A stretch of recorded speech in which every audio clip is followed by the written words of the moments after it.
Matinding trauma ang nararanasan ng isang Pinay overseas Filipino worker sa Saudi Arabia.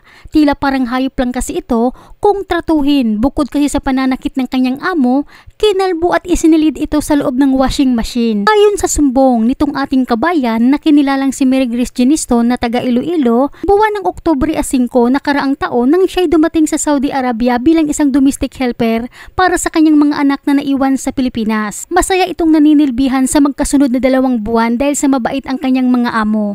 Pero kalaunan noong buwan ng December, nag-iba na ang trato ng kanyang amo. Unti-unti na umanong nagbago ang ugali ng kanyang among babae dahil sa matinding selos. Dito na nagsimula ang pananakit ng amo ni kabayan. Binubugbog na umano siya ng kanyang among babae at pati buhok niya ay pinag-initan. Kinalbo umano siya kahit wala siyang kuto. At ang matindi pa ay isinilid umano siya sa loob ng washing machine at kinuha rin ang kanyang cellphone. Kaya't wala umano siyang pagkakataon na makapagsumbong sa kanyang pamilya kung ano ang kanyang naging kalagayan sa loob ng bahay ng kanyang amo. Buti na lang ay kumilos kaagad ang ina nitong ating kabayan. Matapos itong hindi magparamdam sa kanila, dumulog ang pamilya sa mga ahensya at sa UWA para magpasaklolo na hanapin ang kanyang anak na isang OFW sa Saudi Arabia. Dahil sa wala na silang balita, 2 buwan na ang nakakaraan. Kaya't nitong February 5 ng kasalukuyan, naihatid na si kabayan sa agency sa Saudi at dito na pag-alaman ng pamilya ang mapait na sinapit ng kanilang kaanak. Narito ang buong video. Pero bago tayo magpatuloy, huwag kalimutan i-like, share, subscribe at pahit na rin ang kampana for more upcoming videos. Salamat! Ginaano kanila, Mary Chris? Ginasakit ako, sir. Ginasumbag, ginasipa, ginapulpog sa ulo. Ginsulod pa ko sa... Ginasulod ka sa ano? Adang, ang di magpaus. Ginsulod pa ko sa washing machine, Washing sir. machine? Sus, grabe naman na yung Kung inyong matatandaan mga kababayan, yung OFW na nag-viral na pinasok yung bata sa loob ng washing machine, parang ginaya ito ng amo ni kabayan. Sa laki nitong ating kabayan, pinuwersa sigurong itong tinulak pa loob. Buti na lang at walang nangyari dito. Ano ko mga sala mo, Mary Chris? Ako nga, do amo ginayang ilaya kainit si mo, ako? Ang ako nabing ama, sir, si Lusa. Tama ka si Lusa. So, ang babae, ang panakit sa imo, ang babae mong ama? Oo, ang babae nga ama, sir. Nga aging kalbo ka? Tungod sa kuto, sir. Oh, may bangod ko no nga may kuto ikaw, amo na? Oo. Pero wala man. Wala ko kuto, sir. Ginkalbo ka gid as in skinhead? Ubos gid? Nagtubo na ni sir. Nagtubo na. Sa ano nga bulan? Ano nga bulan to ginkalbo ka? December. Sus, grabe naman na yung Dinahilan lang siguro mga kababayan ang kuto, pero ang motibo siguro talaga ng amo ay gusto siguro nitong maging pangit itong ating kabayan para hindi ito magustuhan ng kanyang mister. Dahil napakasiluso daw ng amo niyang babae, lalo pat ayon kay kabayan, 28 years old pa umano ang kanyang among lalaki at 41 years old naman daw ang amo niyang babae. Kaya siguro ganito katindi ang selos ng babae dito sa ating kababayan.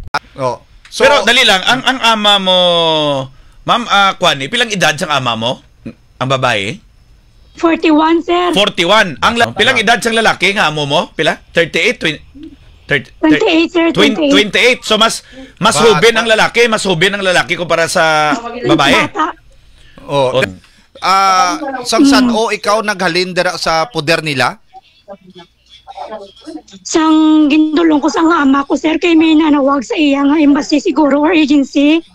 Nga pakatuon ako sa agency. Kay nag-report na si mama ko sa OWA, sir mo.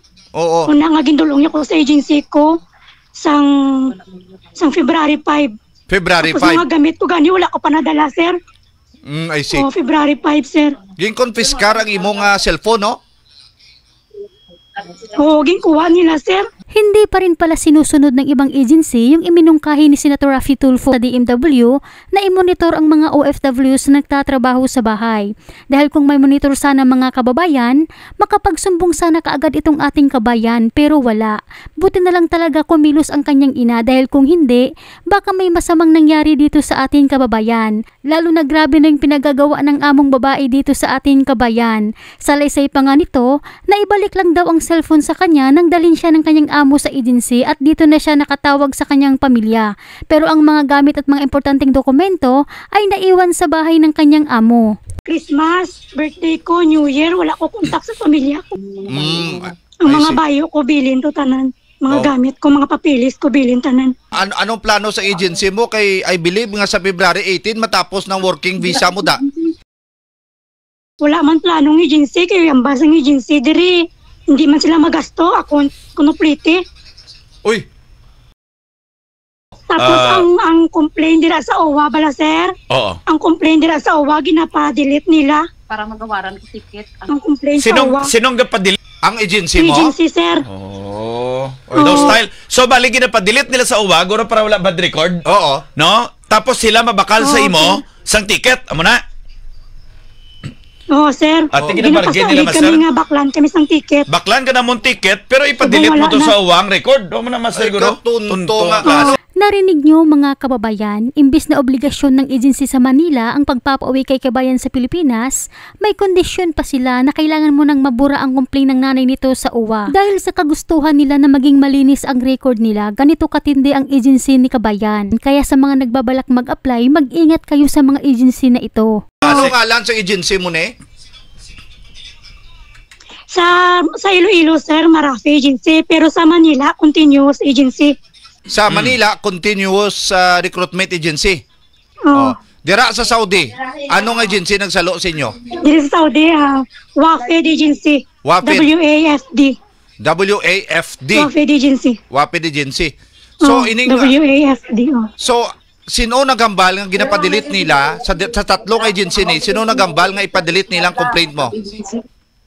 Ang nagamba diri sa Saudi, sir, ang translator. Kay gusto nila mawala na kami complaint bala sa sa OWA. Oh, Kung under sa ano nga agency to, ang nagadusogid nga i-delete sa uwang record. Continuous, sir. Ating sa Manila.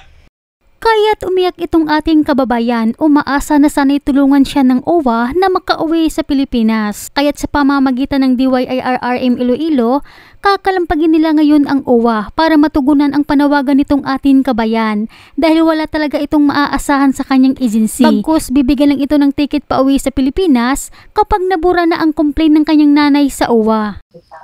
Kahit tani, mabuligan ko sa OWA nga makapuli ko, sir.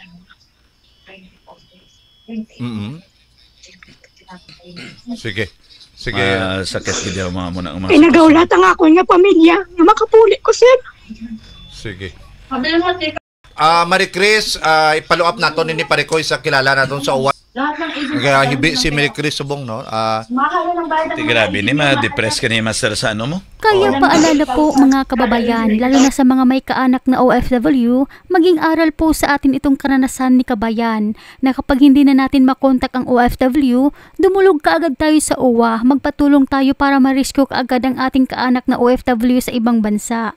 At kung ikaw naman ay isang OFW, ibigay nyo ang buong detalye sa inyong pamilya kabayan, kung sino ang amo nyo at kung ano ang address ng bahay ng inyong amo para madali kayong mahanap sa bansa kung saan kayo nagtatrabaho. Hanggang dito na lamang po, mag-ingat po kayo palagi kung saan man kayo ngayon.